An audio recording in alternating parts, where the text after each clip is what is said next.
The past 5 NBA draft classes have produced numerous stars, like Luka Doncic, Ja Morant, Anthony Edwards, LaMelo Ball, Tyrese Halliburton, and so many more. And through 20 games this season, we're starting to see rookies either cool down from their hot start or start to pick things up. So today, we're going to review the 2023 NBA draft class's most notable players and see which ones have the potential to grab that star status. But before we start, go ahead and like this video and subscribe for more NBA videos just like this one. So without further ado, let's get started. The crown jewel of this draft class is Victor Wembanyama, and through 20 games of his NBA career, he hasn't disappointed. Wembanyama is averaging 19 points and 10 rebounds a game as the number 1 option and defensive anchor of the Spurs. There's a lot of good to say about Wembanyama, and I'm sure you've heard everyone, including myself, tell you how incredible he's been. So I'm going to talk about the things I'd like to see Wembanyama improve on. First and foremost, Wembanyama doesn't take nearly as many shots in the paint as I'd like him to. I understand he's still working on gaining muscle while playing almost every night, but Wembanyama currently only takes 31% of his shots at the rim, which is in the 19th percentile of big men in the NBA. Meanwhile, he takes 18% of his shots in the long mid-range, which is in the 94th percentile of big men in the NBA. And what makes these stats worse is that Wembanyama shoots 67% at the rim and 32% from mid-range. It's easy to settle for those long-range shots, but in order for Wembanyama to continue developing in the way he should, he needs to take the easy shots first and develop the isolation scoring abilities in practice and occasionally bring it out in games when needed. But his shot attempt locations aren't always on him. The Spurs have been insistent on starting Jeremy Sochan at the point guard, and as a result, Wembanyama is not getting those easy shots at the rim because Sochan doesn't have those pure playmaking abilities a true point guard does. As for the Spurs as a whole, they've won a singular game since November started, and some changes are definitely needed. But even with these losses, the future is bright in San Antonio, as long as Victor Wembanyama is there. I believe it's still too early to call Wembanyama a star in the actual playing basketball sense, but he's clearly a big draw and someone that has the potential to be an all-star within the next 3 seasons. The second pick of the 2023 NBA draft was Brandon Miller, the 21-year-old forward who plays for the Charlotte Hornets. Miller has been one of the most underrated rookies in this class because he's on a bad team and he's not one of the top options on his team. But Miller is quietly averaging 14 points a game on 39% three-point shooting and proving to be a valuable role player so far in his career. But there's definitely some things I'd like to see Miller showcase more often. The problem with Victor Wembanyama is that sometimes he does a little too much ISO scoring, but so far through Miller's career, we haven't seen enough isolation scoring, with the majority of his shots coming through spot-up opportunities.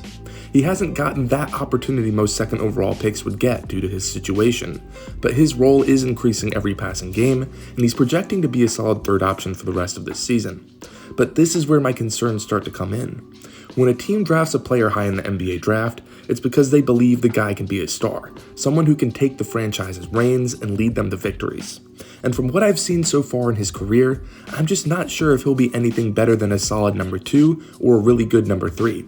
And it's great that he has a guy like LaMelo on his team to help him get the easy shots. But in order for him to become something other than just a secondary option, he needs to start showing some flashes.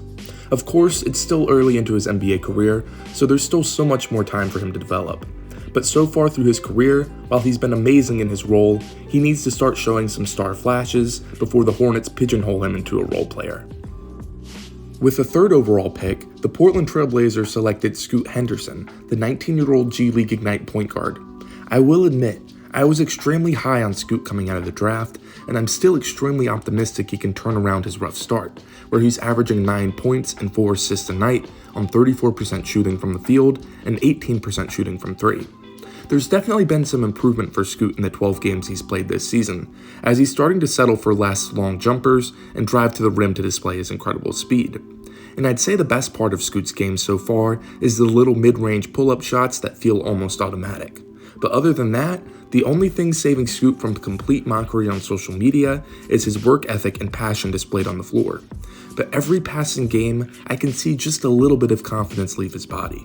So if Scoot Henderson were somehow watching this video, this is what advice I would give him. Stop taking those three-pointers and start driving to the rim more. The NBA is a league with the best competition in the world.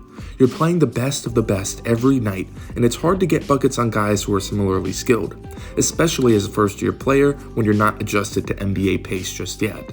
When you're young, it's easy to settle and start taking those superstar shots. But in all reality, no rookie, with the exception of maybe 2 or 3 guys in NBA history, comes out and starts hitting those shots. What makes a rookie so effective is that they play their game and find their spots. But so far through his career, Scoot is taking 52% of his shots outside of 14 feet from the rim. What made Scoot so dynamic in the G League was his ability to control the tempo and drive to the rim. But now he's settling for tough shots and nothing is falling.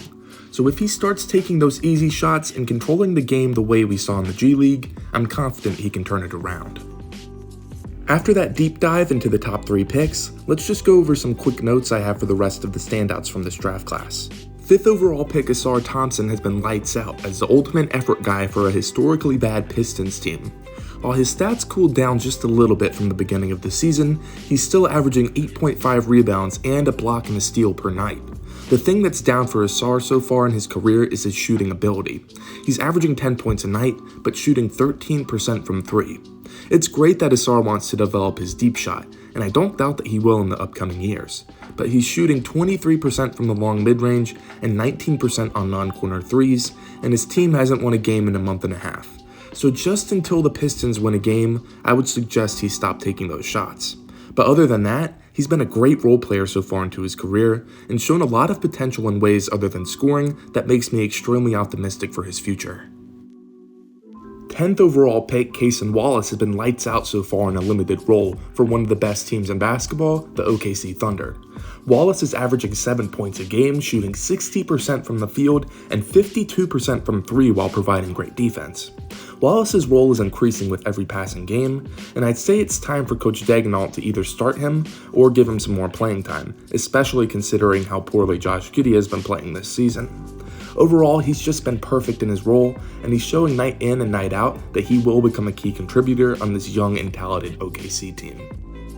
12th overall pick Derek Lively has been excellent in his role as a big man for the Dallas Mavericks. All Dallas needs him to do is protect the paint and be a lob threat for Luka, and he's been doing that perfectly to start the season, averaging almost 8 boards and 2 blocks a night. He's brought the element of size to the Mavericks that they've desperately needed, and because of his contributions and Luka's amazing start to the season, the Mavericks are currently 3rd in the West. I don't know if Lively is ever going to be that guy that gets you 20 or even 15 points a night, but he's a player that seemingly contributes to winning basketball and protects the paint, which will always hold value in the NBA. 14th overall pick Jordan Hawkins has been lights out, jumping in and out of the starting lineup due to injuries on the Pelicans. But no matter what role he's playing, he's been a consistent shooter, averaging 12 points a game on 37% three-point shooting. And while his role is likely to diminish with the return of CJ McCollum and Trey Murphy, I still hope he's a guy that can get 10 to 15 minutes a night and light it up. Hawkins is just unfortunately a casualty of the dumpster fire that is the New Orleans Pelicans, which is something I'll probably talk about in a future video. Just know that Hawkins has been great so far and will hopefully continue to get consistent PT with players coming back from injury. One of the biggest standouts from this draft class is Jaime Jaquez, the 18th overall pick from UCLA that's been amazing on the Heat. Jaquez is averaging 12 points a game on 52% shooting from the field and 37% shooting from 3. The best thing about Jaquez's game is that he doesn't make mistakes. He's a veteran from his time at UCLA and understands winning basketball. He fits perfectly with Heat culture and adds another forward who can play 25 to 30 minutes a game that the Heat have missed after losing some key pieces in the offseason. He fits seamlessly on this Heat team, and I'm curious to see how he develops in the next couple of seasons. But so far through his rookie season, he's been one of the 3 or 4 best first-year players in the league. After that, there's been some contributing pieces like Brandon Podziemski, Marcus Sasser, and Toumani Camara who will continue to be solid role players for the rest of the year, and a bunch of guys who either haven't gotten the opportunity just yet or have been somewhat disappointing in their time on the court. It's only been a month and a half of NBA games for the majority of these guys, but there's a lot of potential for this draft class to have 15 to 20 guys who are solid contributors for many years to come. But what do you think of this draft class? Comment below your biggest surprise with this draft class, and make sure to subscribe for more NBA videos just like this one. I'm Julian with TalkBackSports, and I'll see you next time.